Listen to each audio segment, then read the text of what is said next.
Hey everybody, it's Bust with Busted Strategies number 52. One of our last ones of the old midnight hunt before Crimson Vow comes out. Let's jump on in.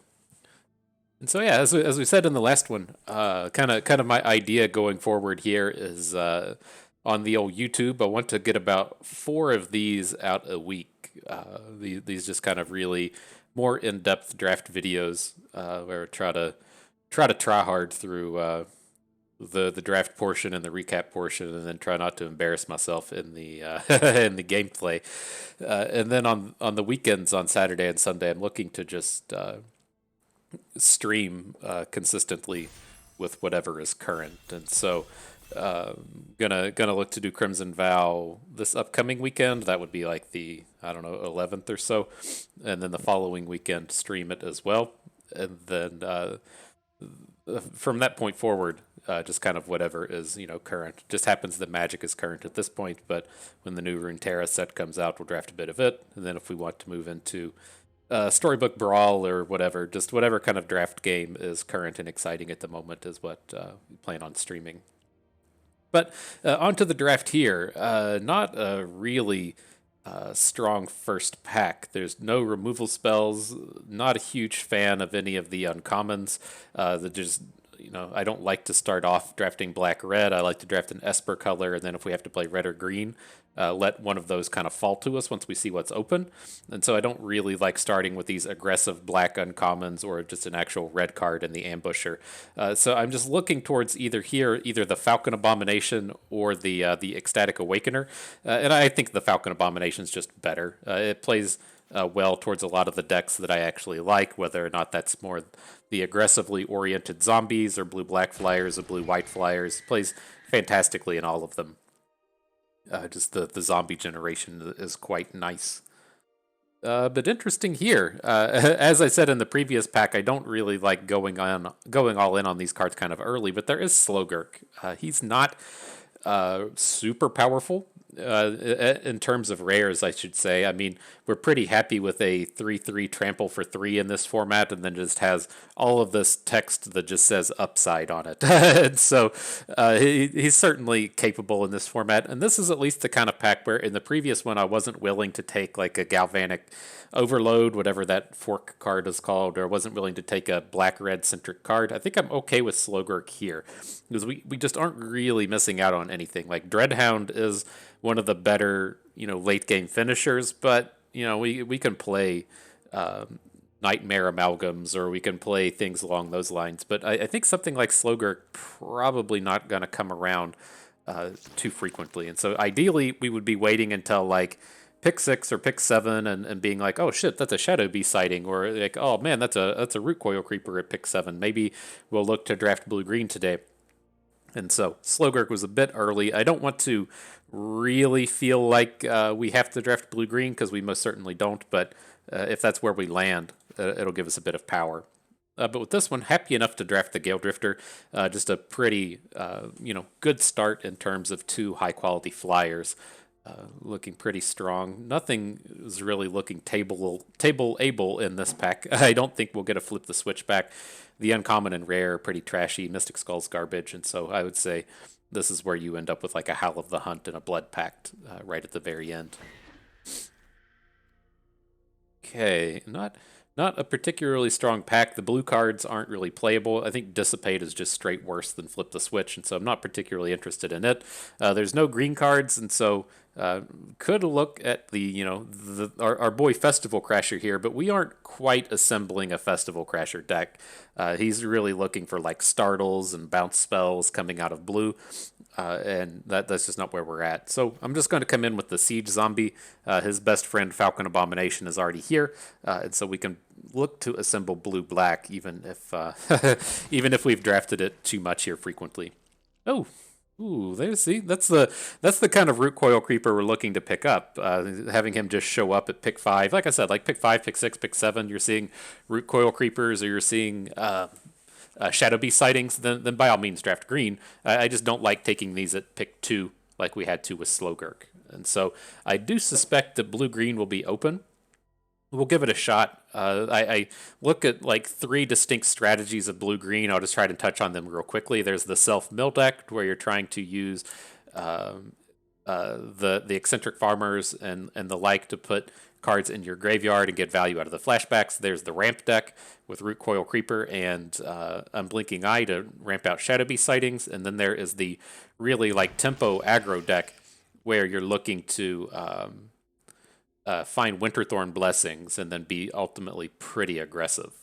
And so we'll keep those in mind, see if those show up. With those decks I just mentioned, you get to pick 2 out of 3. You can't do all 3 things in a single deck. You can't be mill and be aggressive and be rampy, but you can pick 2 and usually be pretty good with that. But here, as we do land somewhat into Simic, Simic's big weakness in this format is the interactivity is just garbage. You're kind of stuck with bounce spells and locked in the cemeteries. You place a super high value on Clear Shot since that's kind of the only removal that you can find. And so I'm going to come in and pick up this Revenge of the Drowned. I mean, there is still a world where we don't end up in green. We still just play blue-black. Or, I mean, as the way these packs are following, blue-white seems to be fairly open here. And so I'm not completely opposed to just picking up a Candlegrove Witch here. Kind of the problem with this pack is I don't want to be playing things like Tireless Hauler. Our top end is just better than this, right? Between things like Gale Drifter and Shadow Beast sightings. And it just feels kind of late to move into white, even though it may be open. I'm just going to pick up the Secrets of the Key here in case we end up playing mill cards. But I feel like we're going to regret passing on that Candlegrove Guardian or whatever the bear is called. All right, Otherworldly Gaze, you're the only playable amongst us. Welcome to the squad.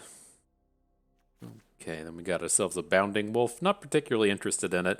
The Voldaren Ambusher did wheel, so I would think red is probably open as well, but we're pretty far away from, like I said, there's the Stolen Vitality for the Festival Crashers deck. We just haven't seen any startles, and so I'm not super interested in it. We could make use of Bounding Wolf. He plays okay in these style of decks since he has Flash, but not something to be particularly excited about. Right. Well, not going to play Mystic Skull. Just pick the playable out of here. I guess we could just take the black card out. I was looking to get like the blue, the green, and the black cards out of here so people aren't getting any ideas with their late picks. And so we'll see. But yeah, interesting blue-green. We don't really have. We just have like decent cards. Right. This is just kind of a good cards deck. We haven't really achieved any of the self mill, or we haven't achieved any of those type of themes here. Okay, the Suspicious Stowaway's fine. This is ultimately a pretty powerful ability if you're able to get it going. It's just unblockable, and looting and drawing cards, it turns out, is pretty good. And then here, at least on the way back, I don't suspect we're going to get anything. We maybe could get a more crit Behemoth. I don't. The Falcon Abomination never tables, and then I don't want to play Shipwreck Sifters in blue green. I only play it in Disturb. So it's a fairly weak pack for us, but the Suspicious Stowaway is fine. It's weak for us in terms of getting a pick 9 out of it.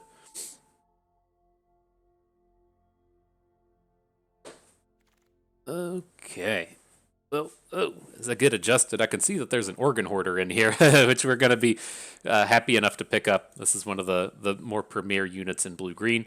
We're starting to piece together some of the self-mill stuff between having the Organ Hoarders and some of the flashback cards, the commons, but we need to find something. Hopefully this Unblinking Observer will table, and this is a pretty white-heavy pack. There's some really decent white stuff in here. So hopefully the people the people drafting blue are all playing blue-white and pick up these white cards. But haven't seen any Shadow Beast sightings either, though. That's a little bit scary. That's, in my opinion, the best green common. We haven't really seen too much in the way of green outside of these 2 gold cards we picked up in the Root Coil Creeper and the Slowgurk. I guess Slowgurk counts as our mill card, right? Whenever a land is put into your graveyard, he gets the bonus. So out there slow gurking and stuff.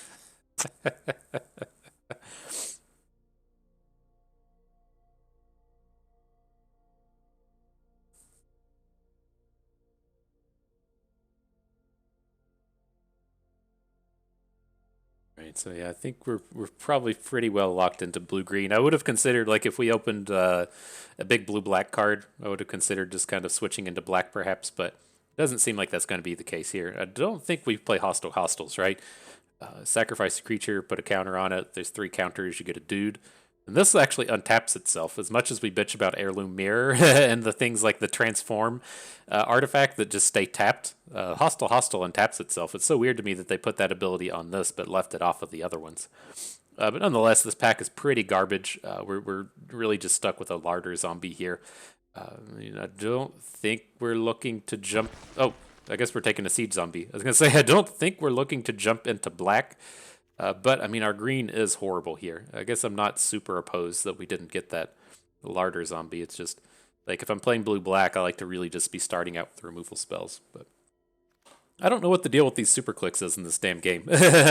I've never had so much trouble with, like trying to click on a card and have it just be a double click every time.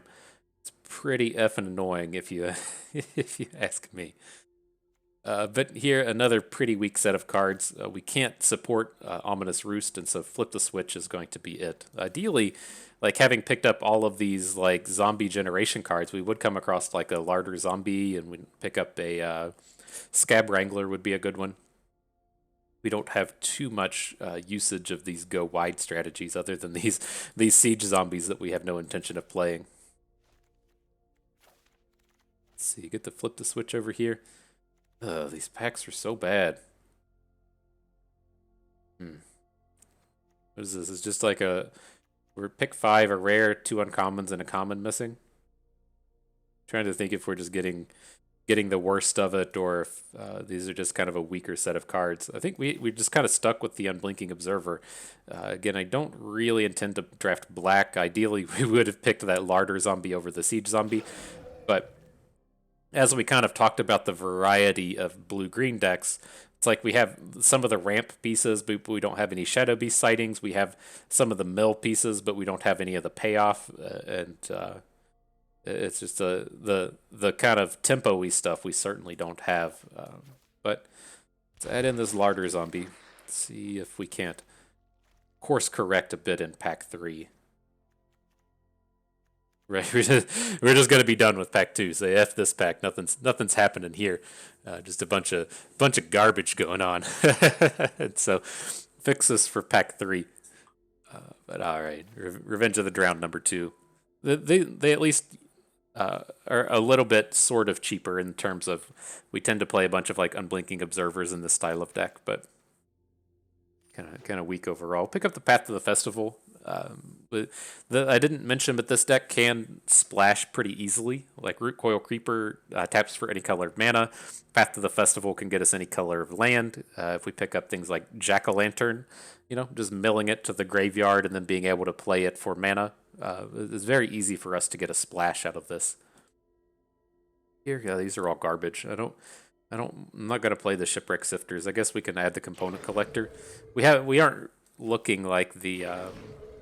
You can kind of get in like the tempo version of this.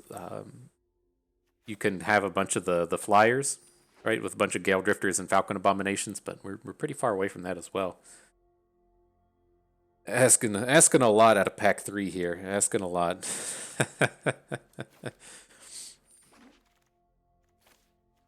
That as we stayed away from white and passed on the 13th pick, Gavany Trapper. Ugh. All right, Bloodthirsty Adversary, you're not going to make the cut here today.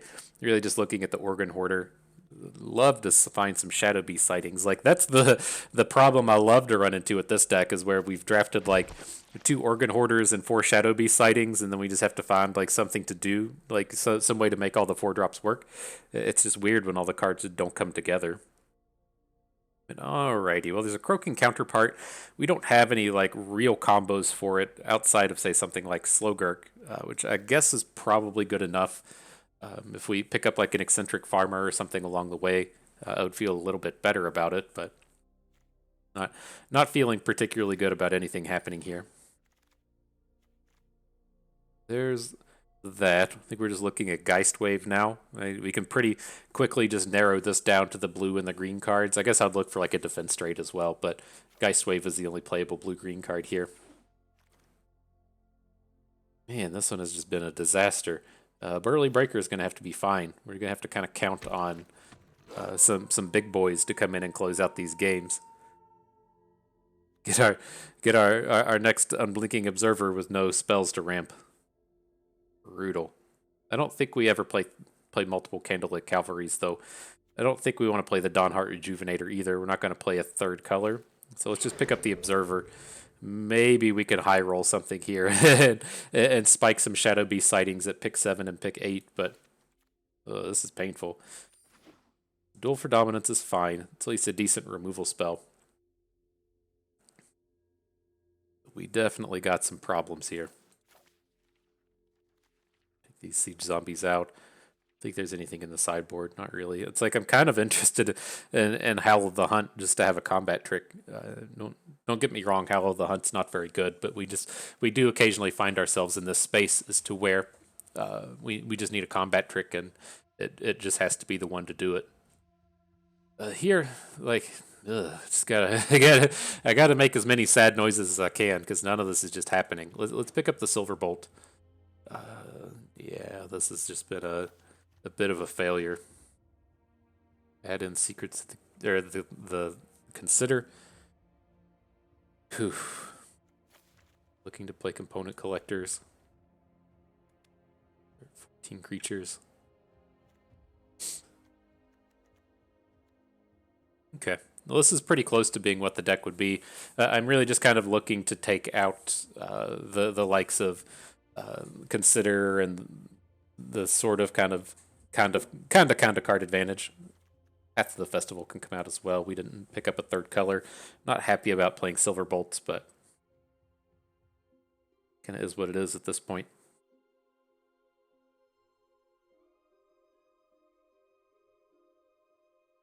Does any of this generate zombies? I see our one friend Larder zombie down here. Man, we've had so many ominous roosts roll through this draft, but didn't have any way to take advantage of it. Really looking to play Tireless Hauler here. We just need dudes to win the game. We're gonna have this sweet package of the Cavalry, the Hauler, and the Breaker is ready to end it. I wouldn't be opposed to it if like these unblinking observers were root coil creepers and we could ramp the big boys out faster, but it's unfortunately not the way the game works. Maybe that does make me look towards Path to the Festival, just as kind of a second way to try and get these big boys down a turn quicker. I'm not completely opposed to it. Where are we at now? We're at 15 creatures. We could say, like, if we bring in the Path to the Festival, we can look to cut the Silver Bolts. Like, this pile here to the right that I'm highlighting kind of quickly is our potential removal pile. That would just get us down to 23 if we took out these kind of generic key cards.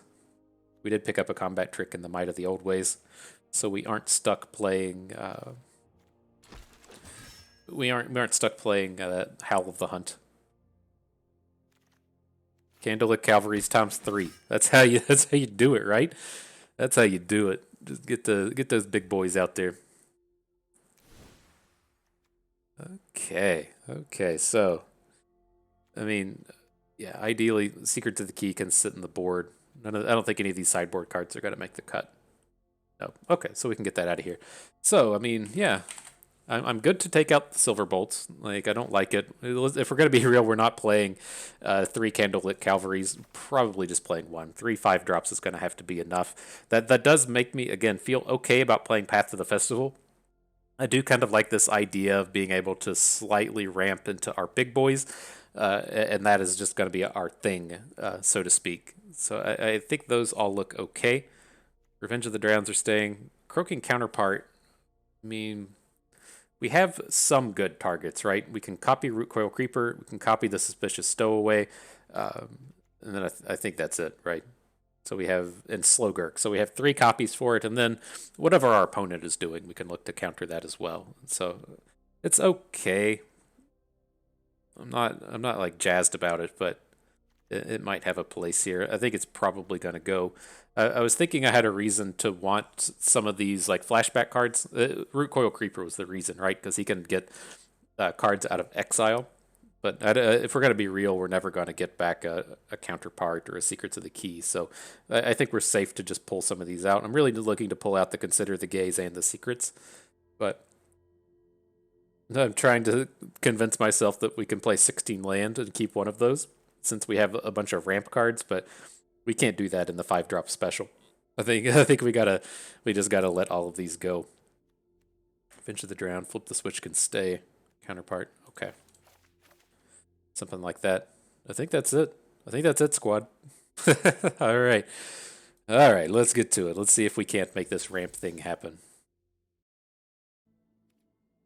Okay. So yeah, interesting. I noticed that we like skipped out on some blue-white throughout the draft.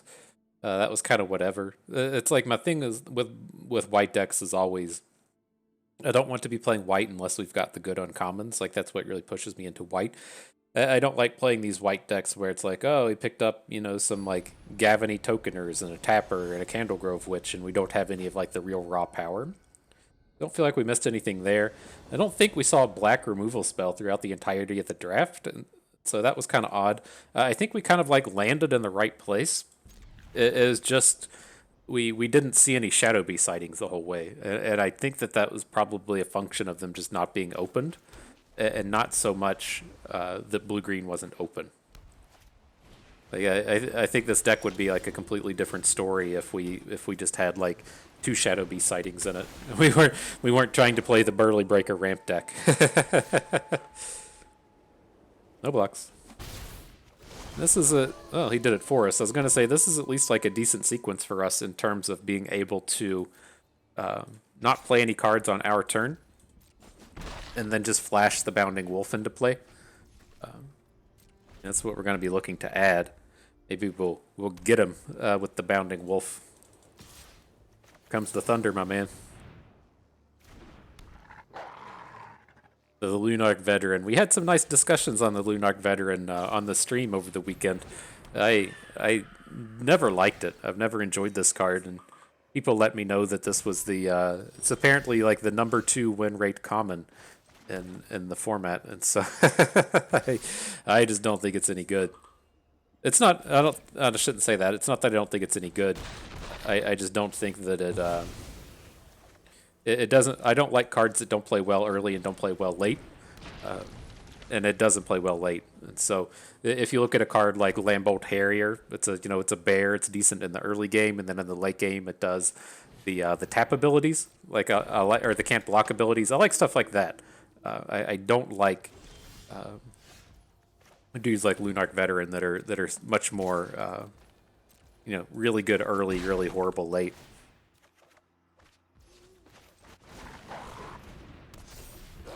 All right, we got our Dire Stains. We got our big werewolves out here doing their thing. Looking pretty decent. Opponent finally hit their blue mana.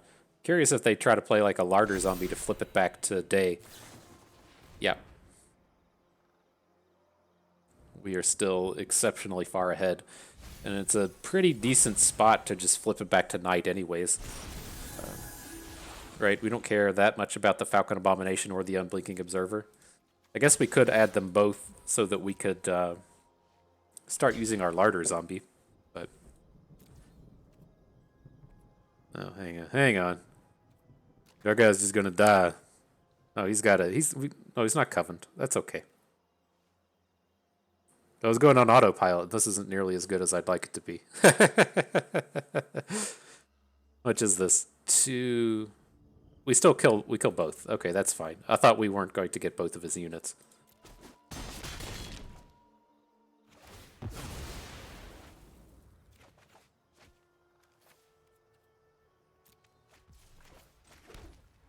All right. Well, I'm much more interested in just playing a bunch of cards now. now that our dude is gone. It's the hard-hitting, high-quality plays people come here for. Just not even able to do basic mathematics. Sure.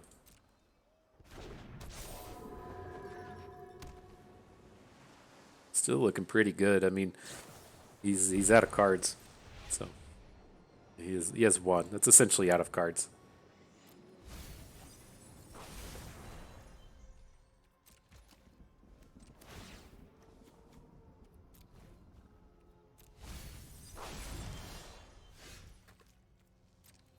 let's keep that squad going in.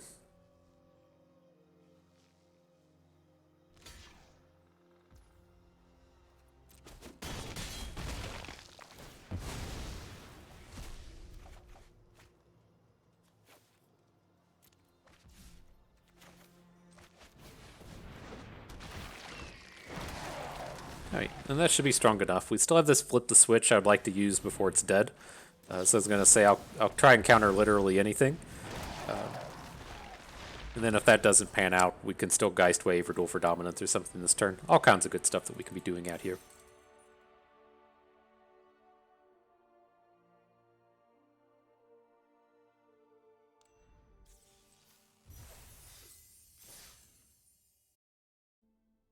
Alright, on to the next one. Yeah, so it's a bit unfortunate. I've been playing Hearthstone Battlegrounds at the gym. I usually get 30 to 60 minutes of cardio in, and that's usually, I tried to devote that to Magic, and it's just Magic Arena's fucking abysmal on my phone. And so I get it.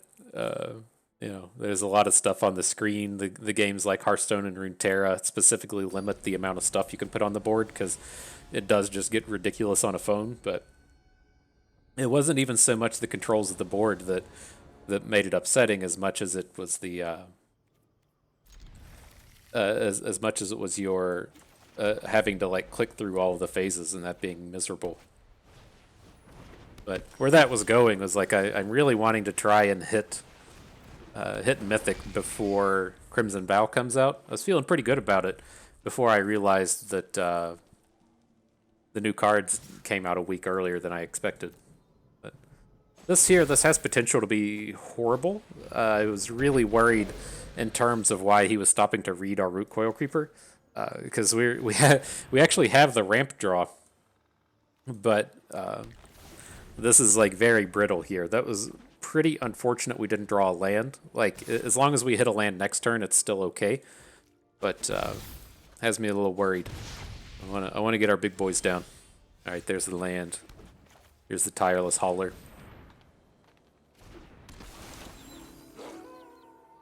That's a very weird no play from opponent. There's no like loyal Griffs or anything coming down. Weird. But yeah, I'm more than happy to throw the Tireless Hauler in front of Festival Crashers. Like, what you tend to run into with the Festival Crashers deck is they need like all of their cards to be doing face damage, and so they play a Midnight Lightning Bolt on your dude and then get some additional damage in with the Festival Crashers, or they get the Festival Crashers in combat and then they trample over like 3 with the Stolen Vitality. It's really painful for this deck to be spending cards that don't deal damage, and that's where our opponent's going to find themselves here. If they want to attack with both again, we can put the Hauler in front of the Chaplain. Then he's going to have to play 2 cards to get a trade. Or here, a single Stolen Vitality will get a trade on the Tireless Hauler. But it sets them so far behind, having to spend 2 cards here, and then that just only getting in 1 point of damage. It's a big old deal, right? Ideally for them, he would be making this attack. We block with like a Festival, or we block with an Organ Hoarder, and then he just tramples through a shitload of damage. It's definitely not the case is what's happening here. So good. Long story short, good. Let's see. Let's get our boy Organ Hoarder down.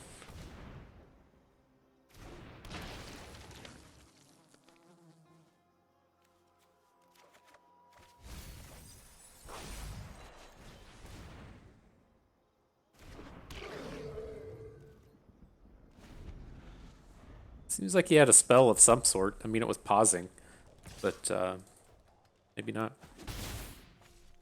Apparently not. It's so weird. They've just passed so many turns with 3 mana up. Like, I can't imagine that they have a burn spell, or they would have been sending like Root Coil Creepers back to our hand.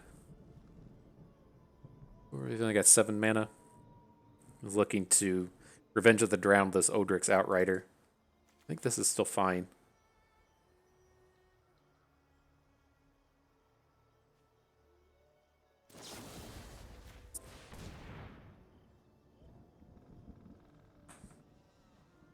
And then we're going to need to start getting in some kind of attack. I'm happy enough with the Organ Hoarder here. I just don't want to get like overly aggressive in a race here. We're definitely the control in this matchup.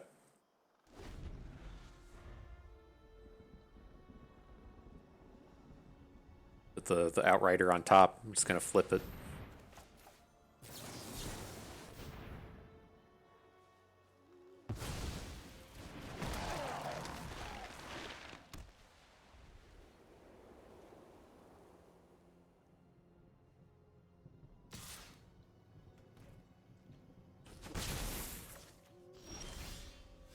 Slow Gurk. What up, my man? Can we do all this? We got 4, 5, 6, 7 mana. We can't Slow Gurk and Organ Hoarder if we, since we only get a spell mana out of Unblinking Observer.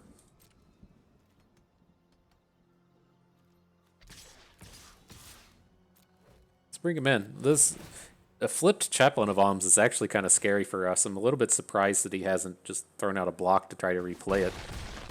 It seems like he's had kind of excessive mana issues this game.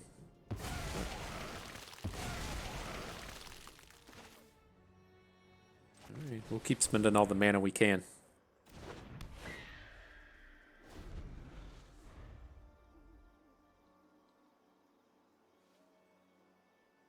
Yeah, that flipped Chaplain of Alms would be out here just giving us a complete shutdown on all of our units. I'm really glad that he hasn't thrown it away up to this point.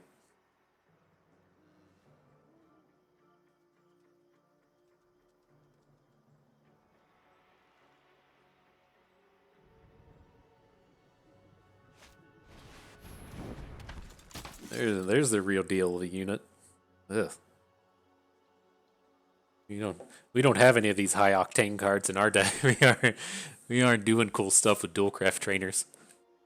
Hey, no blocks. You get me for the damage.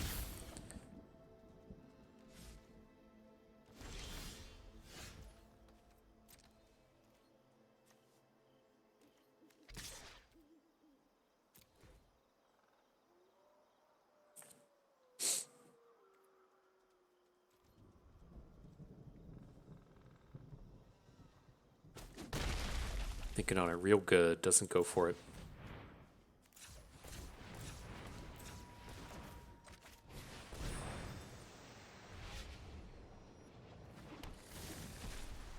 Why don't we get to Scry?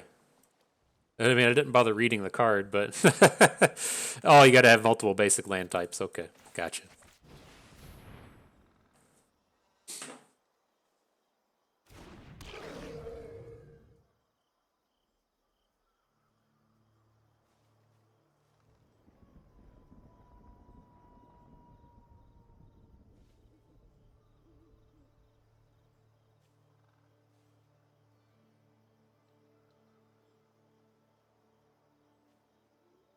The big decisions being made. I mean, it's felt like they've had a removal spell this whole game, like a shock or a midnight lightning bolt. They just haven't played it on anything. I mean, I guess we haven't presented them with like a lot of really high quality threats. Nobody. But I was surprised that if he wasn't gonna pop off the root coil creeper, then why? What else? Like what better is he hoping for?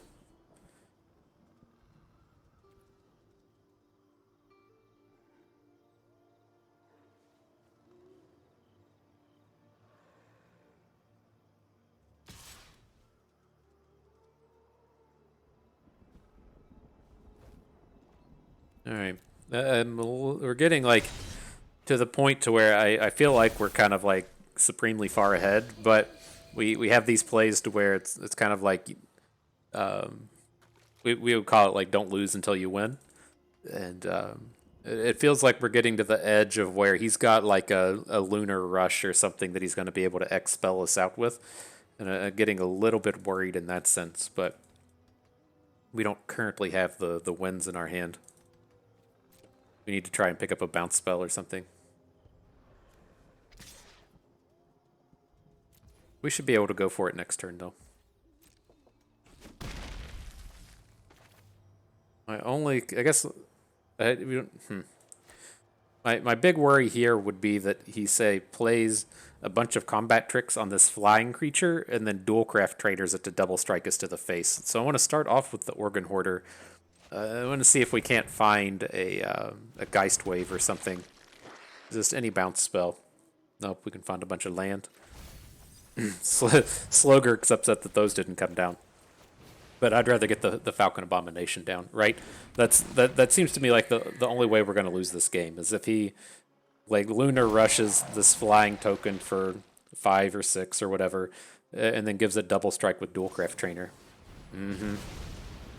Oh no, is he really going to get us like this? Is he going to get us? Stolen Vitality would be short. It'd have to be Lunar Rush. I guess that's what it's called, the X spell that gives you XO and Trample and First Strike.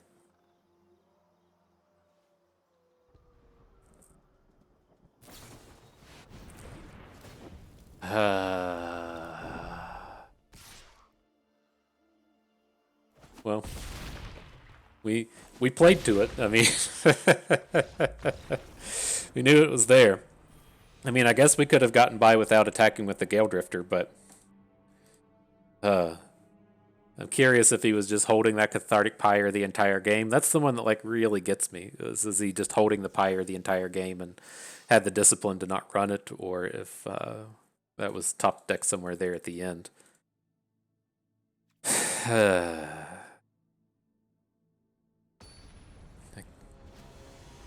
I guess we were kind of like looking to be in trouble anyway. I was trying to think if we didn't attack with our Gale Drifter. I mean, he's gonna have like double strike trample. He's gonna be coming in for tons of damage. I'm not sure how close to exacties that actually was. But damn, I told you all that shit was gonna happen. Okay.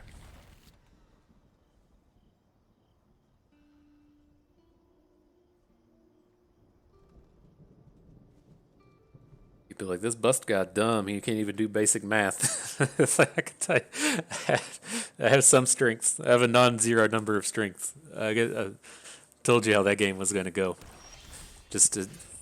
So wild that he actually had the removal. Anywho, on to the next one. We're going to be slow gherkin and stuff in this one. Reasonable curve. No ramp. Just a little unfortunate, but we'll survive. Hopefully, maybe.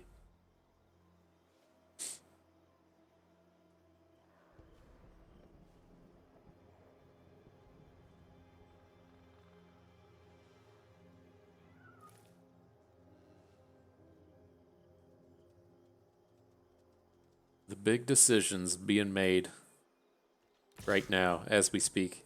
I mean, sure. If he's playing like... We don't have anything to do with this Unblinking Observer, right? I mean, we can kind of use it with Larder Zombie, but we don't have any spells we're trying to ramp. But if opponent's playing, like, you know, the engine deck, needing stuff to sacrifice, then I'm happy to get that bro off the board. Definitely happy to get it off the board when they follow up with Flesh Taker Ecstatic Awakener. We're just going to get murdered by this board. There's nothing, nothing we can really do about it, but...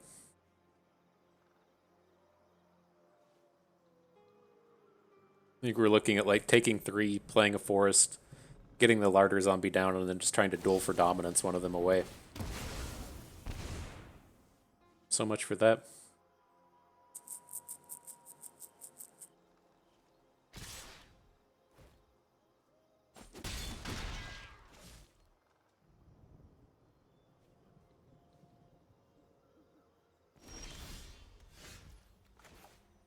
Croaking Counterpart. Do we want to copy any of this stuff? Don't copy flip cards. I've made that mistake before. I'll save you the effort. Don't be copying flip cards with Croaking Counterpart. FYI, your card won't flip. But let's see if we can't find something along the way here. I think this is fine, taking down the Ecstatic Awakener. It's going to be nothing but problems for us. He does get the sacrifice into the scry here, which is kind of a letdown, but again, if he's trying to get the sacrifice engine stuff going, I'm happy to try and limit it while we can.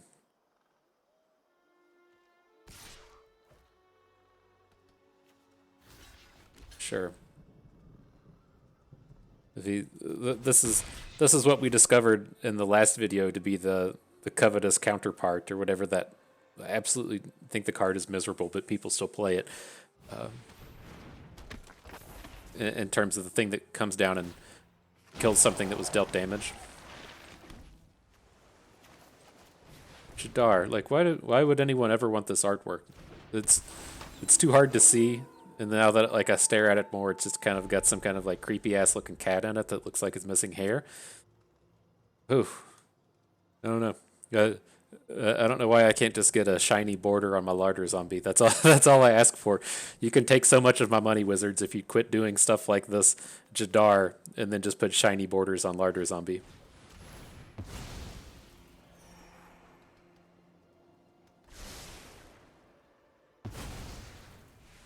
All right. Well, this is a bit of a problem. Like we're just too far behind in this one. I don't know where this is. Like one of these weird games where it's like I don't get where everything's gone. Like we've played 3 removals. I guess he picked up 1 card with the Novice Occultist and half a card with the Rite of Oblivion. It feels like we're so far behind. He's managed to just crush us with 3 mana.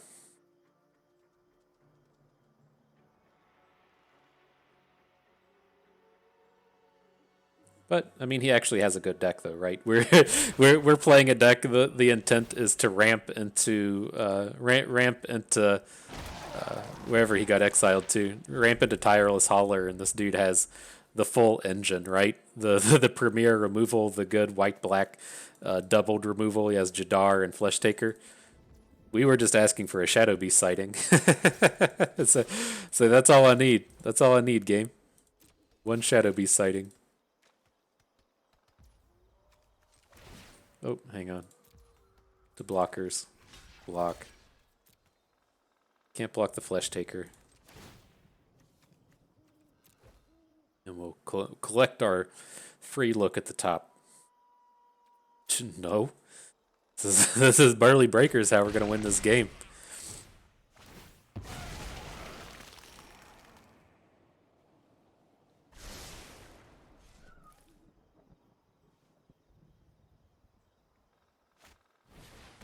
Pretty hard to believe he hasn't found a land at this point. He's sent like 3 cards to the bottom of his deck. Alright, so we got Jadar, so we'll go ahead and get our zombie attack in. We'll be getting a fresh zombie before you know it.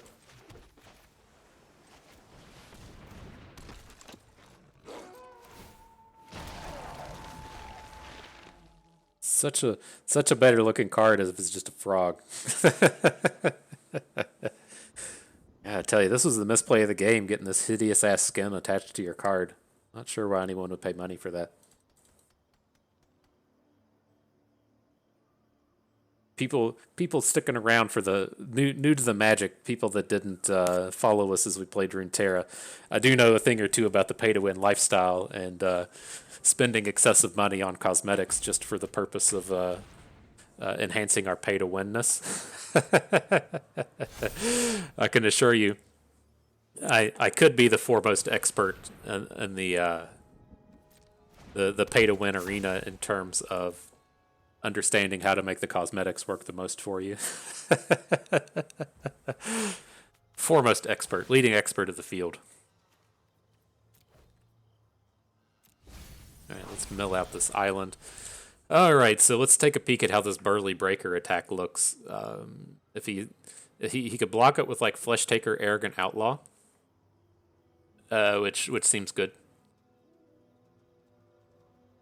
You gotta have something go right here. And we can drop the Gale Drifter afterwards.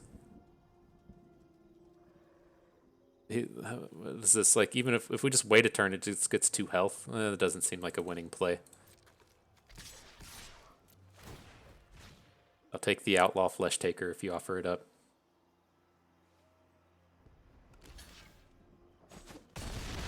Okay. Curious if he has a play, because I mean, what does the world look like in terms of like he has to be able to play a card, right? So are we willing to skip out on Gale Drifter to get this Burly Breaker up to 7 health? I kind of like it.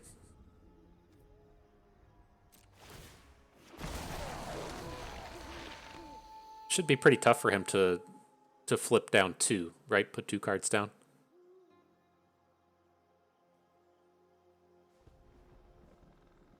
Yeah, I like that. I don't want to have to count on him to be the one to make our bros able to block.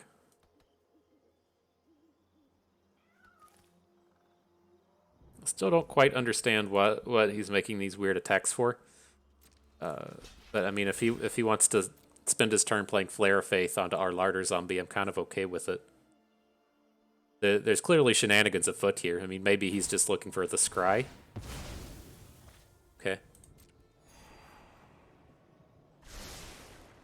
Put one on top. That seems pretty good for us.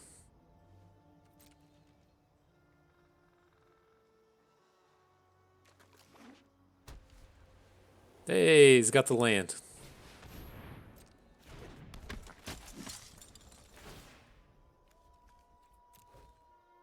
Bounding Wolf. I mean, it's a dude. that's the extent of what we can say here. I think I want to get rid of it. I'm looking next turn to just play the Croaking Counterpart on the Gavany Dawnguard, just to have it ready to go. Maybe we can start drawing some cards with it. Yeah, let's get rid of this Bounding Wolf. I don't think we're ever going to want to play it. Flip the switch is huge here if we ever get the chance to use it. So yeah, let's send in the Counterpart, target the Dawnguard. Yes, I'm sure. I'd love to pay 1 mana.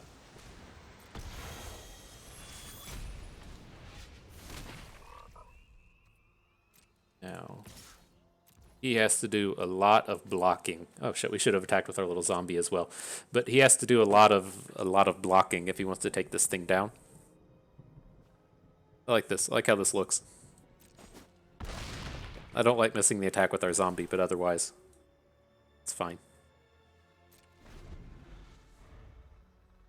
We do have to worry a bit here. I mean, he has a fairly intimidating board. He hasn't been attacking up to this point, but that's what kind of weirded me out about the previous turn, because it looks like we have like a lot of stuff on the board, but our dudes aren't particularly good at blocking here. Coming in for 9.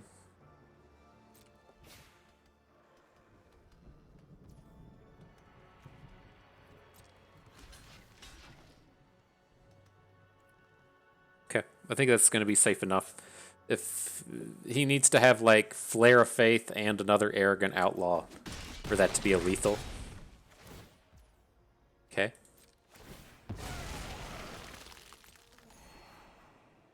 What's he ever follow up with here?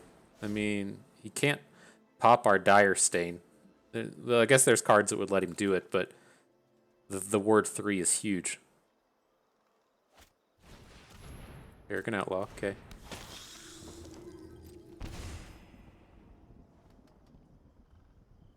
We're going to have to be ready with this flip the switch. So he's got 4. We can have 4 blockers next turn.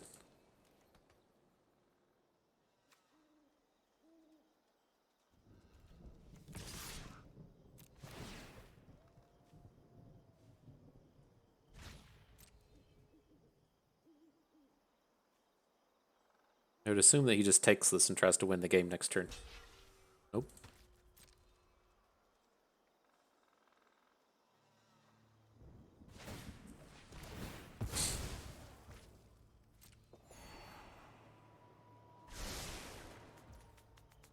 Tops it again.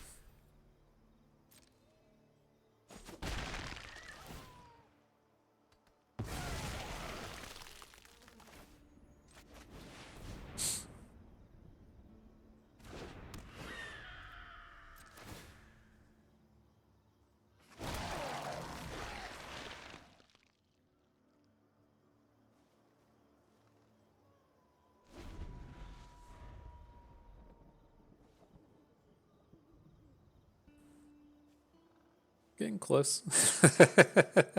That's all I can ever say about these boards. All right, we're getting close. We're getting close.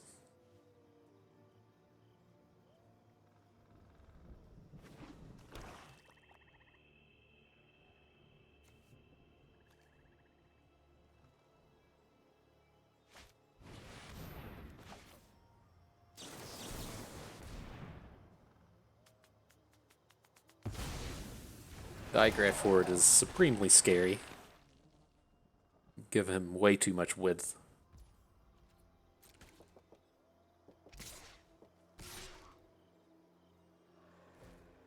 Interesting, he doesn't attack with the Flesh Taker, though.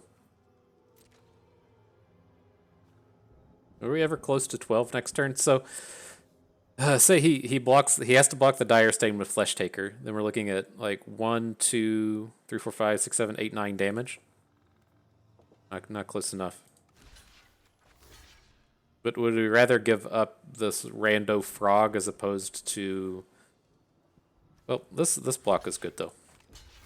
I don't care which of these we lose, but we get one of his units off the board. There's the blockers. Maybe he'll sacrifice something, maybe he won't. But we're going to leave him with one unit after this. Still have our Jadar. That's the important one to have. Let's do some milling.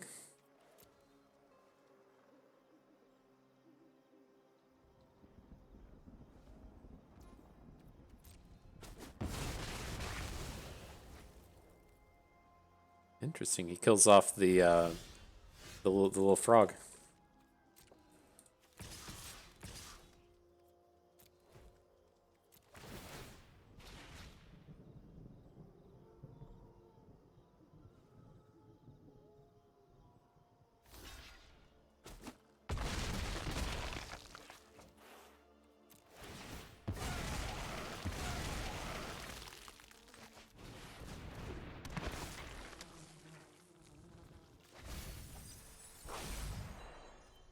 Perfect. All right, fam, we might have done it. We might have survived this one. let's see. You can tap out for Siege Zombie now. That's okay with me.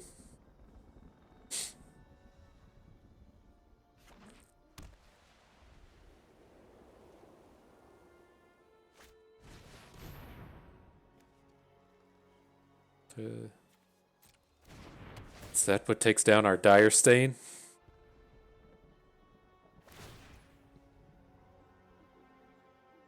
Let me hold this control button. I want to make sure we resolve the ward. So this thing is on board now. Now we can Revenge of the Drowned. We can target... we can't target our guy. So we want to target the larger zombie. Yes. 3, 4, 5, 6, 7, 8. Yeah. Okay, we can uncontrol button now.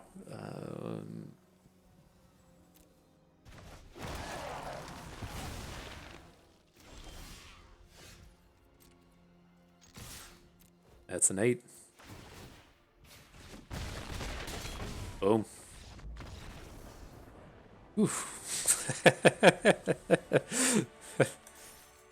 This deck, not good, but so you gotta take the wins when they're out there, though.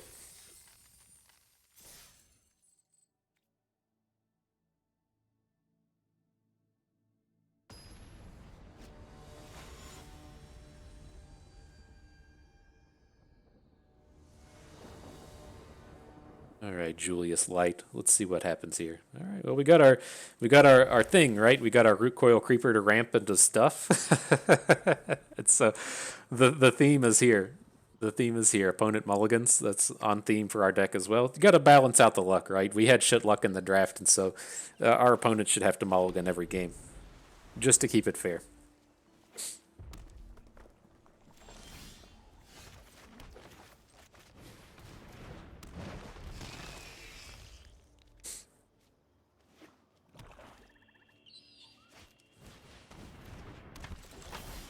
Okay, I think I want to play double Unblinking Observer as opposed to just dropping the Gale Drifter here.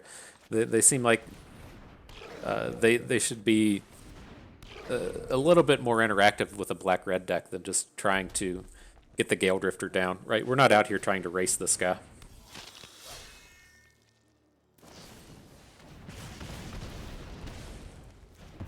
Not a bad sequence for opponent. I guess that's argument for just dropping the Gale Drifter.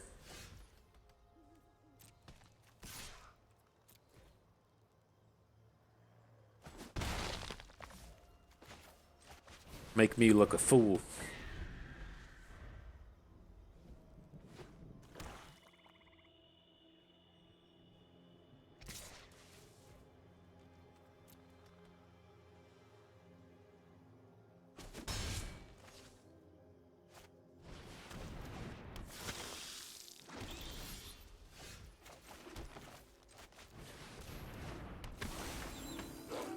Alright, Burly Breaker, do your thing.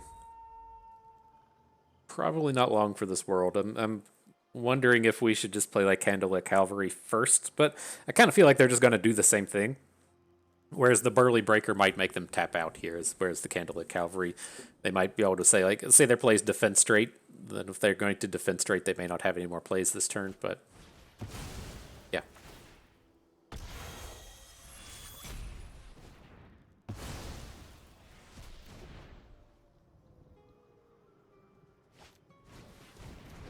Okay.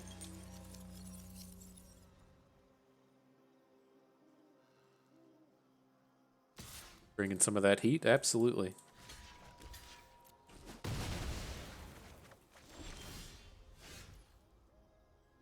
The stowaway. How far away is this stowaway from drawing cards? I don't think it's too far. We got this unblinking observer tech to shut down the bat whisperers. So I think this is good. This is fine.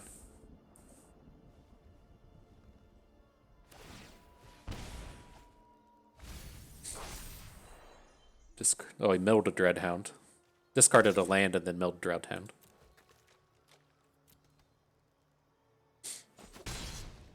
No place? No place? Everybody's got Jadar today. Dang. I wonder if he feels the same way about our about the card art. Yeah, we gotta play Duel for Dominance. So let's get rid of the Larder zombie.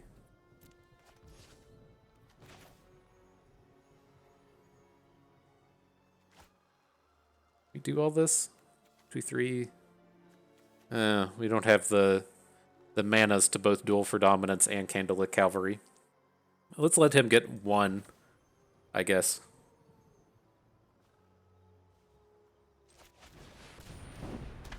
He can have one zombie.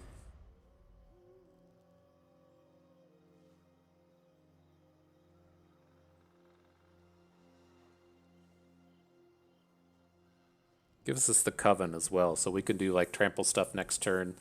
The Duel for Dominance will put down a +1/+1 counter. All the values.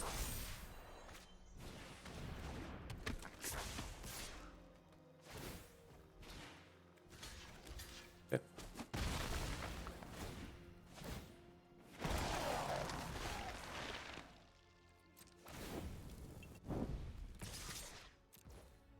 Bringing it. Bringing the heat. I feel like we're going to get a good Duel for Dominance here.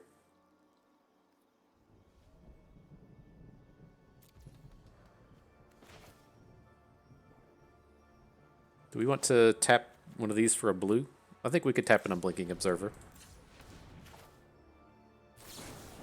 Target a creature you control, a creature you don't.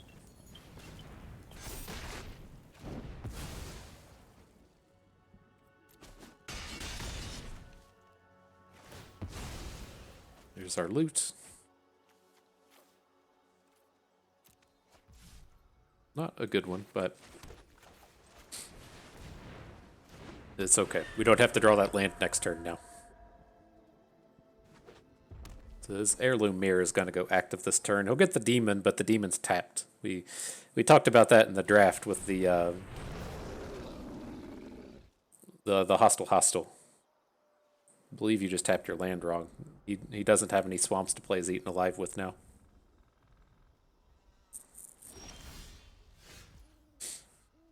Okay. Now, his blocks don't look particularly good. I think we want to bring the squad. Heirloom Mirror is a sorcery speed effect. You can't Heirloom Mirror on our turn.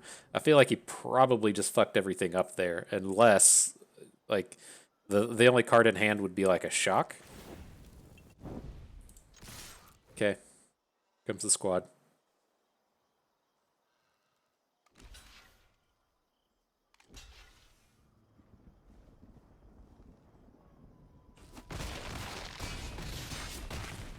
Okay. I guess we just do it.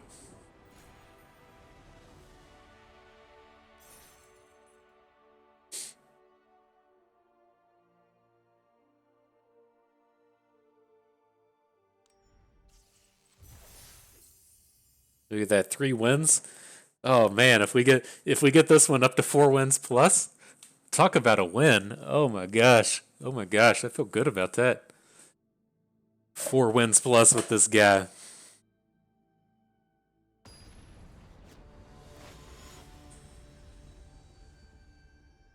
Who's that character? Old Grinder's playing with. I don't think I've seen that girl before. It's not Elspeth. All right, we can't keep this one though. Just not quite good enough. Okay. Get rid of our 5-coster. Let's see if we can get this stowaway going. It at least could be quite useful on the draw, right? If we drop our stowaway here, and then opponent just doesn't have a 2-drop. Happens on occasion.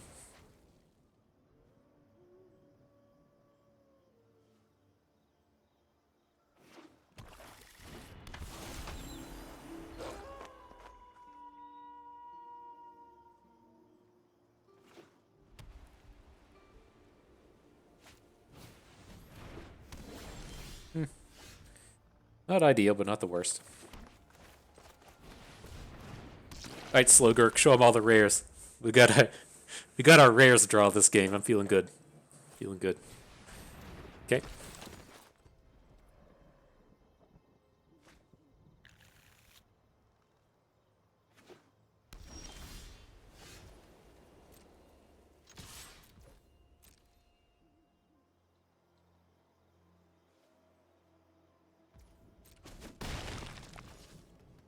And I think we just going to Knight doesn't really do anything. I would like to be able to duel for dominance something next turn, but that doesn't seem too worthwhile.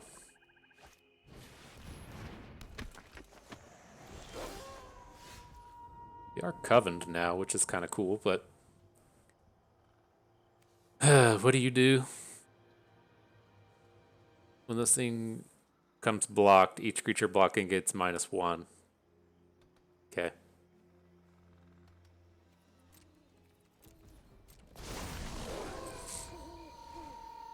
You got your werewolves, my man.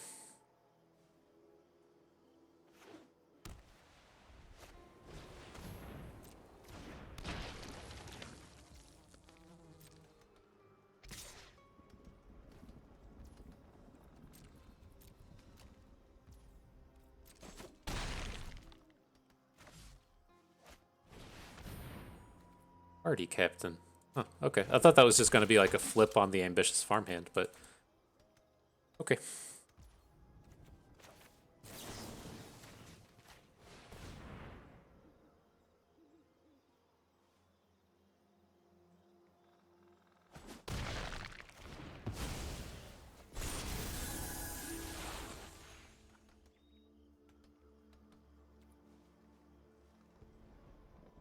Were we not covened? Oh, the stowaway was a 2.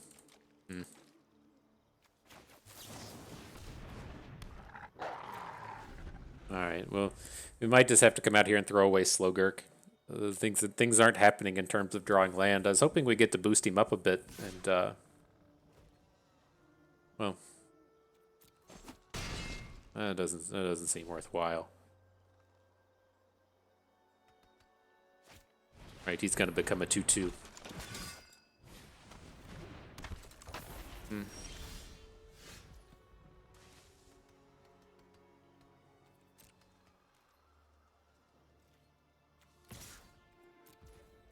Assume he just let this happen. Yep.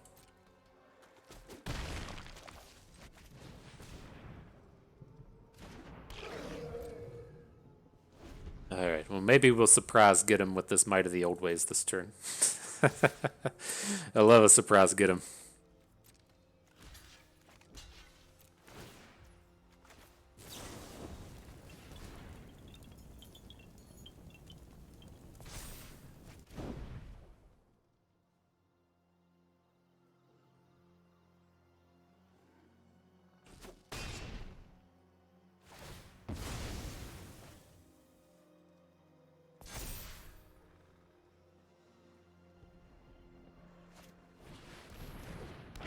Okay. Yeah, he's starting to get the full engine going. I'm not really convinced that we can beat this, but we'll see. It's a little early to give up on it now.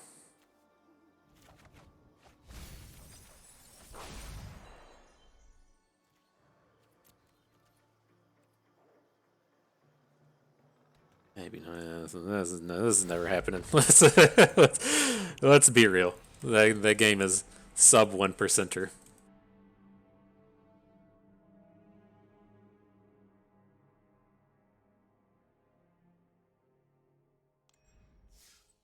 Your time is valuable, just like mine. We won't make you sit through that one.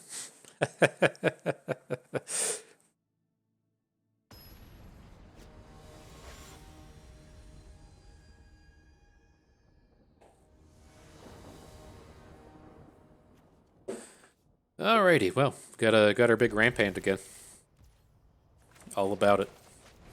Turn 4 tireless hauler incoming.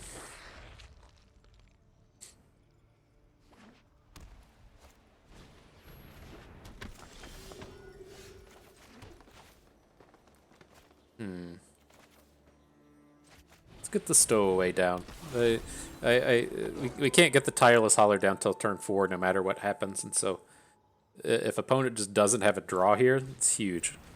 More candle traps, okay.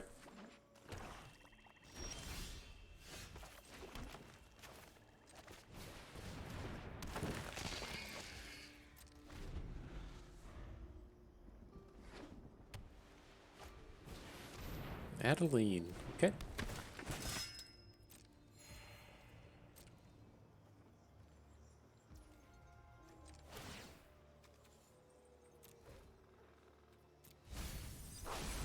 Get out of here, island.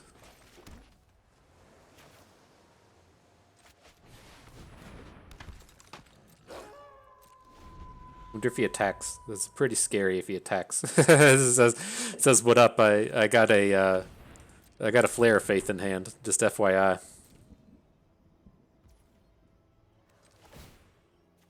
Doesn't bring it. Okay. I don't think we want to draw Path to the Festival at this point. How do we got all these big boys to drop on the board?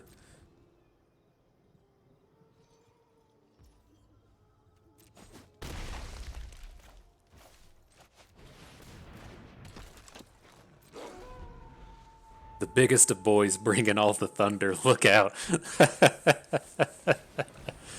Beloved beggar, you got it. Got it.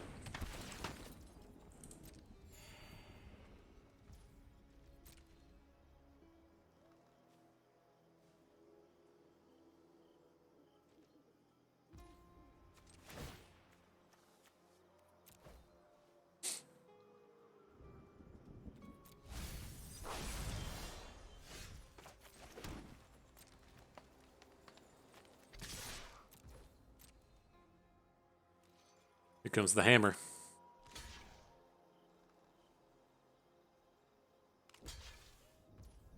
Okay.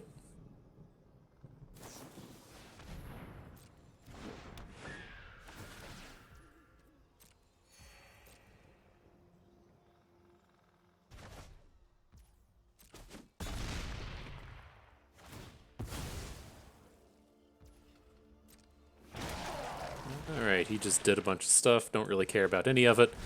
Let's play this Path to the Festival. Call it a day. Okay. Could be a slight problem, more of a problem than I gave it credit for, since Tireless Hauler can be taken down by Adeline if she attacks. I don't think he's going to attack with Adeline, but some potential for badness there.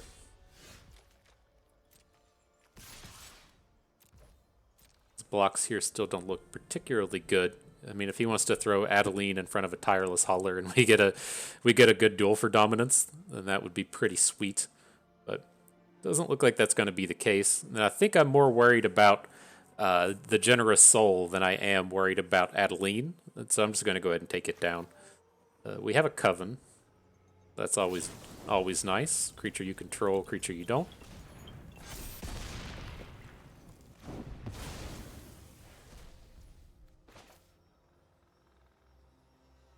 Oh, damage. Out of combat. Here we go. These cards are all trash. I don't mean it, Unblinking Observer. You weren't trash.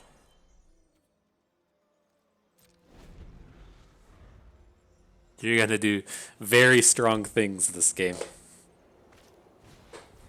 Okay.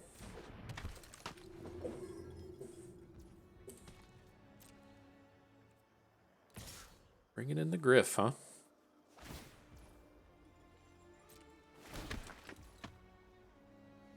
Why does he get one now, but not on the past turn? Or did he get one last turn and I just didn't notice?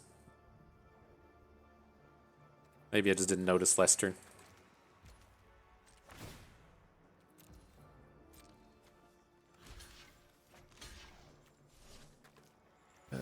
Yeah. Block with the zombie. It's like, I don't think he ever, like, Flare of Faiths here, but let's at least try and protect ourselves from that. Losing the zombie here would be kind of a disaster, though. He's really improving our draws.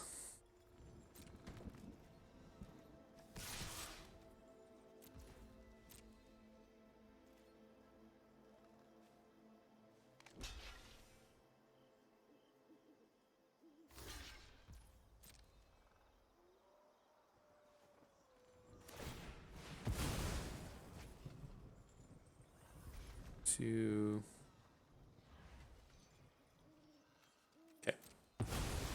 And so we could go ahead and do that, but go ahead and use the larder zombie, but it doesn't seem that great.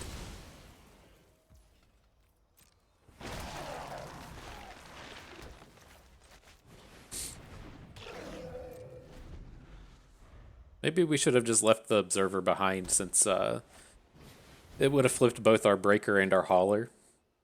Start threatening more damage. He's being an aggressive little thing today.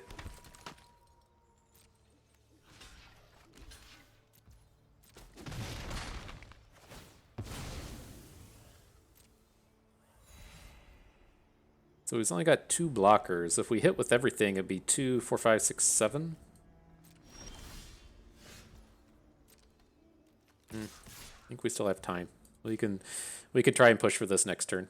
He's got to make some bad blocks now. It's all about saving this Adeline, though.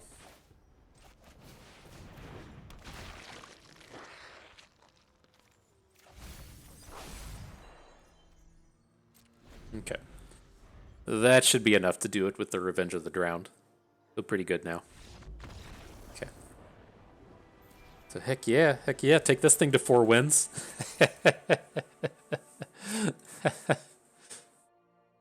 This is again like what I didn't like about Expeditions in Runeterra. You just never had a reason to play a deck like this, right? You could do it for funsies if you're out there making content, or you just really enjoy playing this kind of deck. But there's no, I don't know, reason for the grind other than the game being fun. And I know that like the game being fun should be enough, but it's just like to really get that competitive itch, you need something to win more than just your buy-in back, and so. A little unfortunate. We can keep this one. Another way to get the ramp into the Candlelit Cavalry. That's what we're all about.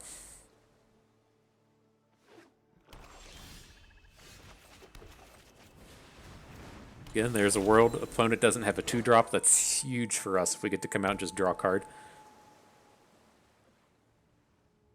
I don't think we haven't had it happen this draft, but I assure you it's a possibility. Dropping these weird considers just to keep the stowaway from flipping.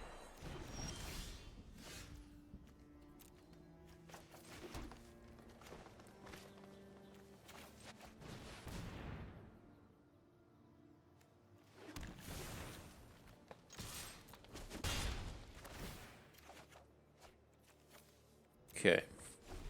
Get the land out of here. Candlelit Cavalry's doing his thing next turn.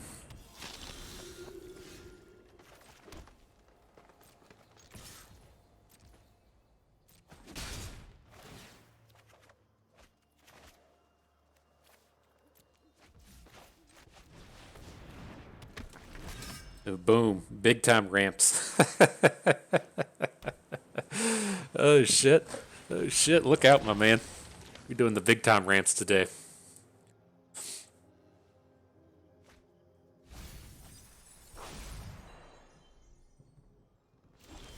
Two islands milled from opponent.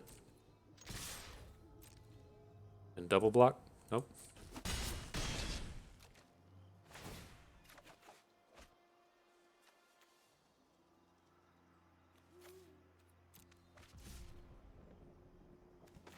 Just leave us. I want the blue back. So if we pick up a land, we can play the Unblinking Observer. I don't think we ever want to come in and pick up the land, given... well, maybe we do. We're just missing out on Might of the Old Ways. I can get behind that.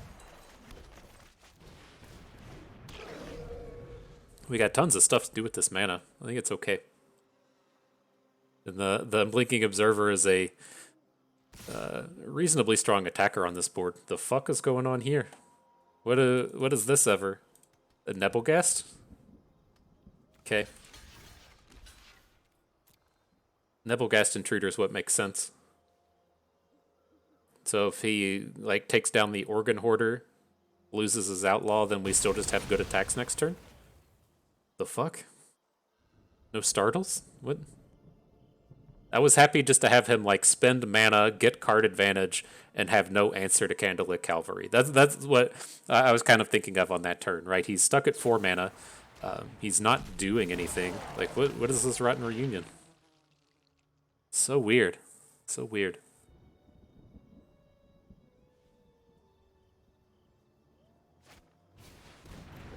Just trying to get Arrogant Outlaw damage? Okay.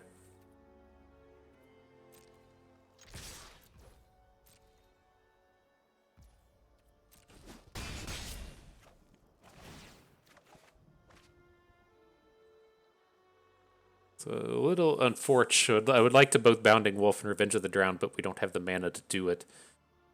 Life can be so hard sometimes. Alright, Bounding Wolf, you can go.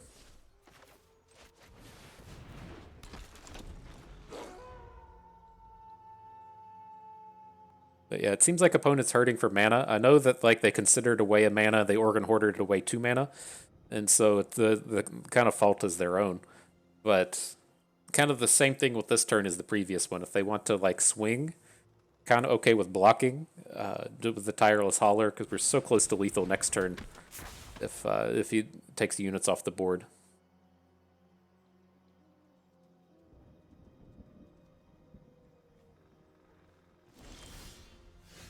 Early breaker, all our boys are showing up today. We can get a lethal with the Revenge of the Drowned this turn as well. We're covened into Trample, so we can bounce whatever blocks the Candlelit Cavalry. I assume this involves some kind of like tap out with the Ecstatic Awakener, like he puts the Outlaw in front of the Hauler, the Awakener in front of the Cavalry, and then flips the Awakener. But when he taps out to flip the Awakener, we win the game.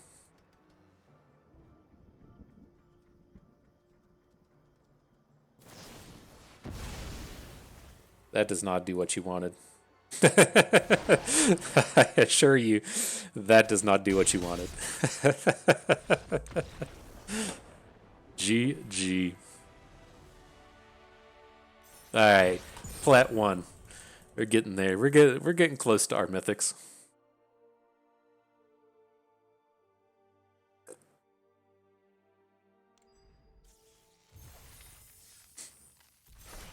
Look at that. We got 5 wins. Turning turning this beauty into a positive. Oh, my day has been made. Hope your day's going good too, because mine is smooth sailing the rest of the way.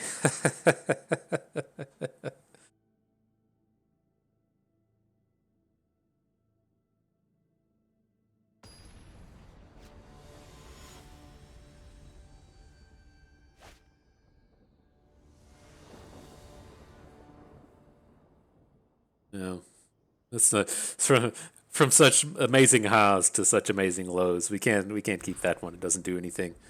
Oh, it's gonna be like this, huh? Give us one of those. Give us one of those 5 drops so that we can ramp into it. Make me feel better.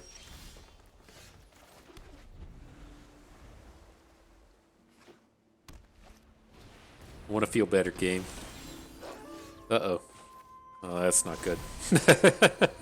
I told you that there would be games where you get this turn 2 nightfall. It's unfortunate that it's happening for opponent on our non-interactive draw here.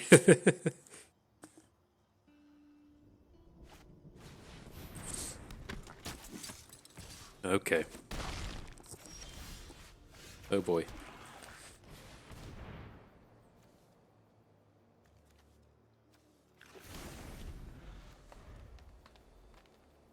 If we just believe in ourselves, we can do it. gets the werewolves. Oh no. Oh no.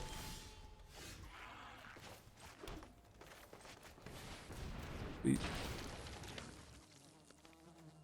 all right, all right. We got our werewolf. It's okay now.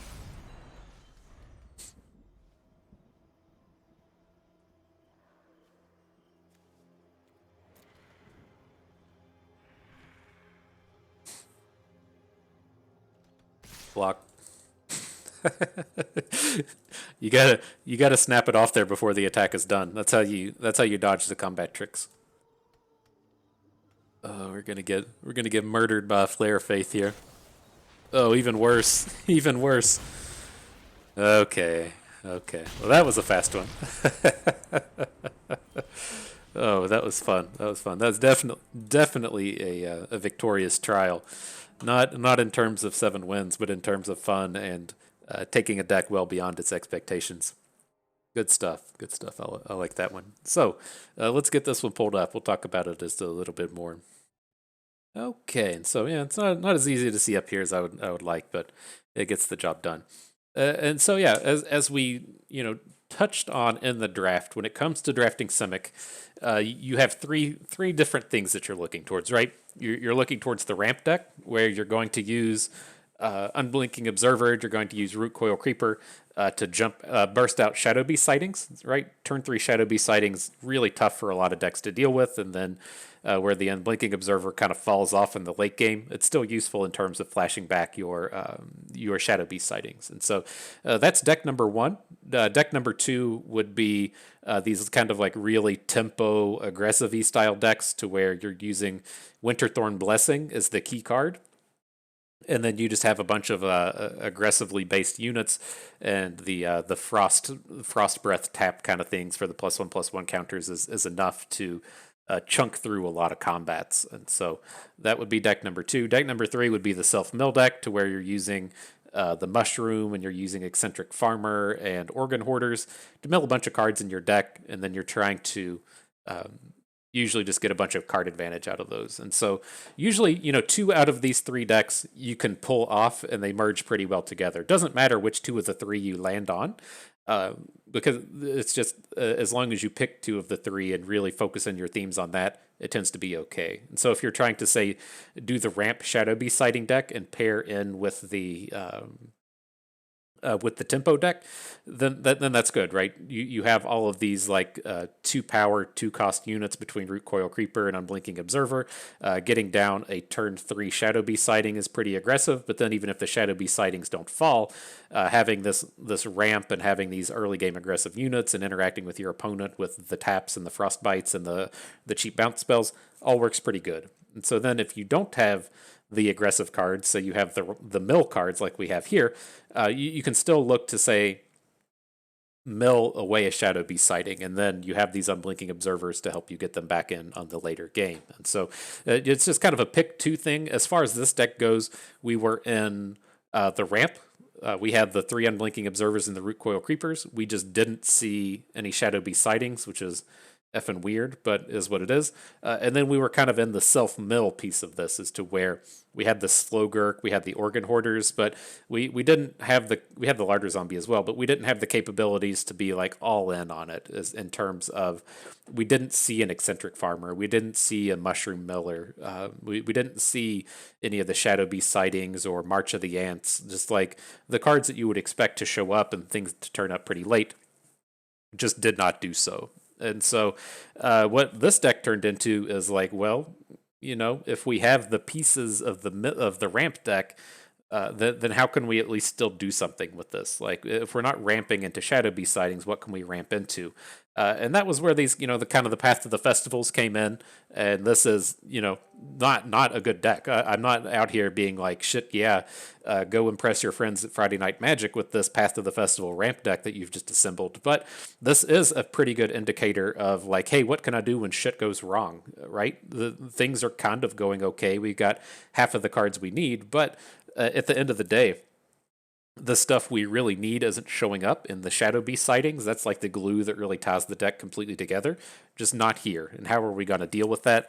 Well, we can try to at least ramp into these expensive cards that are kind of tough to deal with. And so it's by no means perfect. It's by no means exceptional or really strong. But it was good enough to get us to 5 wins. I was really only expecting to get to 3 or so, but we had some mulligans we played against, and we had some high rolls in there, and we found our way to 5 wins, which is pretty spectacular, all things considered. And I was pretty happy with how this one turned out. And so, yeah, I mean, we can jump into the draft and talk about how we got here. Like, I'm still pretty happy with pack 1. I again, like, I don't like drafting black. I should call the Blood Thief and the Strangler red cards, right? The Strangler can play in like aggressive white black, but the Blood Thief only goes in black red, then the Ambusher's red. And so if we look at these as all being red cards, the way that we like to get red cards is again like pick 6 or pick 7. You'll find a high quality red card and be like, all right, well maybe this is open, and then that we had a Stolen Vitality and a Voldaren Ambusher in pack 1. We can wheel some good red cards out of this, and so when the Midnight Lightning Bolt shows up at pick 5, your pick 5 quality cards out here. If say this Root Coil Creeper was a Midnight Lightning Bolt, this is like looking pretty good, right? We're just missing out on something like a Geist Wave or a Bat Whisper, and so if red doesn't come together, then fine, we missed out on a Geist Wave. But if red does come together, red's completely open, and we're getting paid off at pick 9 with the likes of Voldaren Ambushers and Stolen Vitalities, then great. That's how we're looking to get into red. And as we move into pack 2, that's also how we look to get into green. The same thing applies. I don't want to be taking green cards this early. I want it to be like pick 6 and pick 7 and Shadow Beast sightings are showing up, or we get like a 5th pick Hound Tamer or something, like things that just like really indicate that green is open. But that's not quite what we did here. We had to go a bit against the grain in this one. Like, if you're looking to avoid that, I completely understand just taking like a Dreadhound or taking a Mysterious Tome here. But I think the kind of the high risk, high reward is worth it if we hit a lot of the mill cards here with Slowgurk. And again, like a 3/3 for 3 mana is just really good in this format. And so I think it's kind of worth a reach here. But again, I didn't want to like really imply that we're drafting blue-green at this point. This is just kind of like, if this was pick 6, we would be happy about it, but we're still kind of looking for that, okay, it's pick 6, pick 7, let's get ourselves a Shadow Beast sighting and see where the green takes us. And we kind of did that here at pick 5, but it was a root coil creeper, which doesn't necessarily indicate that green is open, because Simic isn't too common, but Simic is the best of the green combinations. So that is kind of what dug us in a little bit towards Simic, even though we didn't get that true indicator that green was open. But back to pack 3, I think that was fine. The Gale Drifter, a great combo with the Falcon Abomination, even if we don't play green. I think that's fair.